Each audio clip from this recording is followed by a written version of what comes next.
Hello student, today we read parts of speech. Here are 8 parts of speech in English explained in very simple language with example. इसमें 8 part होते हैं English मतलब parts of speech के जो हम easy language में example के साथ समझेंगे. पहला पार्ट होता है नाउन. नाउन मीन्स होता है संज्ञा. A noun is the name of person place things और आइडिया. नाउन क्या होता है? नाउन किसी भी चीज़ वस्तु व्यक्ति का नाम उसे कहते हैं नाउन. एग्जाम्पल जैसे राम, दिल्ली, बुक, हैप्पीनेस. दूसरा part second pronoun. Pronoun means सर्वनाम. सर्वनाम a person is a pronoun is use in place of noun. A pronoun is used as the place of noun is known as pronoun. जो word noun की जगह पर use किए जाते हैं उन्हें कहते हैं pronoun. Example he, she, it, they, you, we. Verb means होता है क्रिया. ए वर्ब टेल एक्शन और स्टेट ऑफ बीइंग्स. वर्ब क्या होता है? एक्शन वर्ड मतलब जो भी कार्य हम कर रहे हैं उसको एक वर्ड दे देना, उसको एक नाम दे देना, उसे कहते हैं वर्ब. जैसे एग्जाम्पल में run, eat, go, is, am, are. जैसे कि वी आर डूइंग होमवर्क. तो इसमें क्या है? होम मतलब डूइंग हम कर रहे हैं, होमवर्क करना, उसे क्या कहते हैं? कहेंगे वर्ब कहेंगे डूइंग को. एडजेक्टिव मीन्स होता है विशेषण. An adjective describe an example. An adjective describe a noun. Adjective क्या होता है? जो नाउन को डिस्क्राइब करता है उसे कहते हैं हम adjective. Example tall boy, red balls, beautiful girl, etc. अब आ जाओ एडवर्ब. फिर एडवर्ब क्रिया विशेषण. एडवर्ब को क्या कहते हैं? क्रिया विशेषण. An adverb describe a verb, adjective और अनदर एडवर्ब. एडवर्ब जो होता है वो वर्ब को मतलब क्रिया को, एडजेक्टिव विशेषण को और एडवर्ब क्रिया विशेषण को, इन सबको डिस्क्राइब करता है. मतलब उनको बढ़ चढ़कर बताता है, उसे कहते हैं adverb. An adverb describe a verb. ठीक है. एग्जाम्पल रन फास्ट, तेज दौड़ना, वेरी गुड बहुत अच्छे, स्पीक स्लोली बोलो धीमे.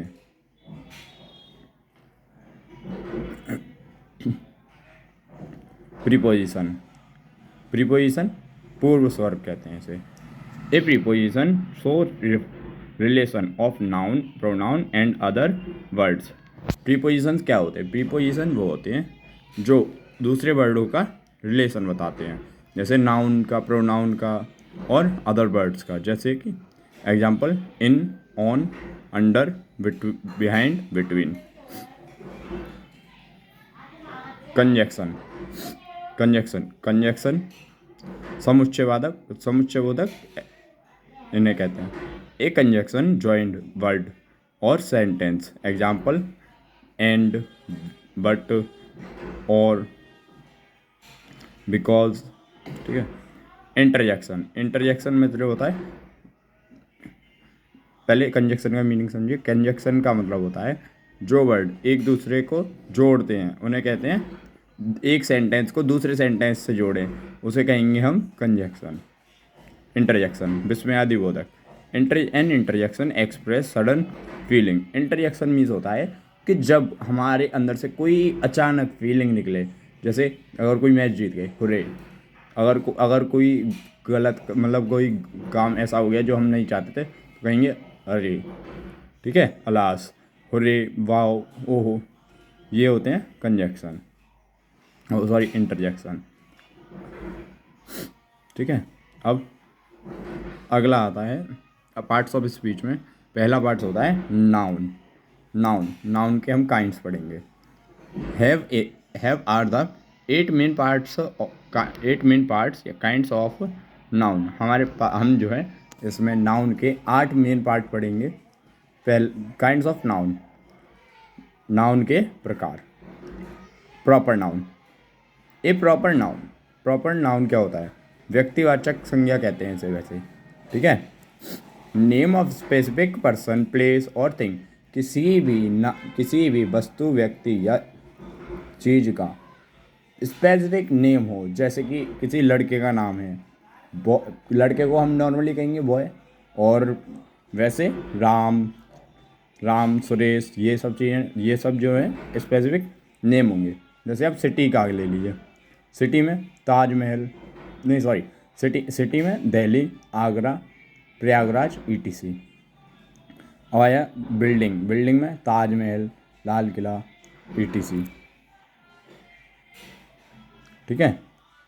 अगला कॉमन नाउन होता है जातिवाचक। कॉमन मीन्स होता है किसी भी name of general person, place और थिंग। किसी भी वस्तु, व्यक्ति अथवा स्थान के नाम को हम यूं ही बोल दें, जैसे कि सिटी, काउ, सिटी हो गया, हमारा बॉय हो गया, teacher, car, ETC। Collective noun समूहवाचक संज्ञा। समूहवाचक मीन्स मतलब किसी भी एक टीम को नेम दे देते हैं हम, जैसे ए नेम ऑफ ग्रुप और कलेक्शन। किसी भी ग्रुप को नाम देना और कलेक्शन को नाम देना, उसे कहते हैं collective noun. Example, team, army, bunch, class. जैसे टीम, किसी भी, जैसे अगर क्रिकेट की टीम, क्रिकेट के प्लेयर हैं, एक प्लेयर हुआ तो उसे प्लेयर बोला जाएगा। अगर 11 प्लेयर होंगे तो उसे पूरी टीम बोला जाता है। आर्मी, अगर एक सोल्जर होगा तो उसे सोल्जर बोला जाता है। अगर पूरी 50 लोगों से ज़्यादा की टीम है, लोग हैं, तो उसे क्या, उससे सोल्जर होंगे 50 लोगों से ज़्यादा, तो उन्हें कहा जाएगा आर्मी। बंच, एक चाबी होगी तो उसे हम की कहते हैं। अगर बहुत सारी चाबियाँ तो उसे कहेंगे हम बंच। क्लास, एक बच्चा होगा तो उसे कहेंगे स्टूडेंट, और ज़्यादा बच्चे होंगे उसे क्या कहेंगे? क्लास। एब्स्ट्रैक्ट नाउन, भाववाचक संज्ञा। एब्स्ट्रैक्ट नाउन मीन्स भाववाचक मतलब जिसमें हमारे फीलिंग्स प्रकट होते हैं, हमारी फीलिंग्स निकलती हैं, लेकिन उन्हें हम टच नहीं कर सकते। जैसे कि name of something we can not see और टच, जिन्हें हम देख भी नहीं सकते और ना ही हम उन्हें टच कर सकते हैं। ओनली फील, उसे बस हम फील कर सकते हैं। जैसे एग्जाम्पल, ऑनेस्टी, ब्रेवी, हैप्पीनेस और विजडम। ऑनेस्टी सच्चाई, ब्रेवी बहादुरता, हैप्पीनेस खुशी, और विजडम जी, ठीक है, राज। मटेरियल नाउन द्रव्यवाचक संज्ञा। नेम ऑफ मटेरियल और सब्सटेंस, जब किसी भी मटेरियल और सब्सटेंस का हम लेते हैं उसे कहते हैं मटेरियल नाउन। एग्जाम्पल, जैसे कि गोल्ड, वाटर, मिल्क, वुड, जिसे हम टच कर सकें, जो चीज़ें हम टच कर सकते हैं, जैसे कि चेयर हो गया, ठीक है, आयरन हो गया, प्लास्टिक हो गई, ETC, इन्हें सबको कहते हैं मटेरियल नाउन। काउंटेबल नाउन गणनीय मतलब होता है कि जिन्हें हम गिन सकें। दीज थिंग्स कैन काउंट, जो चीज़ें हम गिन सकते हैं उन्हें कहते हैं काउंटेबल नाउन। एग्जाम्पल, जैसे कि Apple, student, books, chairs, ETC, और भी बहुत सी चीज़ें हैं जिन्हें हम गिन सकते हैं। अनकाउंटेबल नाउन अनगणनीय मतलब जिन्हें हम नहीं गिन सकते, जैसे कि things we can not count, जिन्हें हम नहीं गिन सकते हैं। एग्जाम्पल है शुगर, अगर चीनी के दाने हैं उन्हें हम एक एक करके गिन तो सकते नहीं हैं। राइस है, इंफॉर्मेशन है, एयर है, स्टार्स हैं, और भी बहुत सी चीज़ें होती हैं जिन्हें हम नहीं गिन सकते, ठीक है। कंक्रीट नाउन ठोस संज्ञा मतलब जिस चीज़ को हम टच कर सकें उसे कहते हैं हम concrete noun. Example, table, dog, flower, phone, ETC, जो थिंग्स होती हैं उन्हें कहते हैं कंक्रीट नाउन, ठीक है। ये हमारा नाउन का क्लियर हो गया। इससे आगे हम एक्सरसाइज कराएंगे।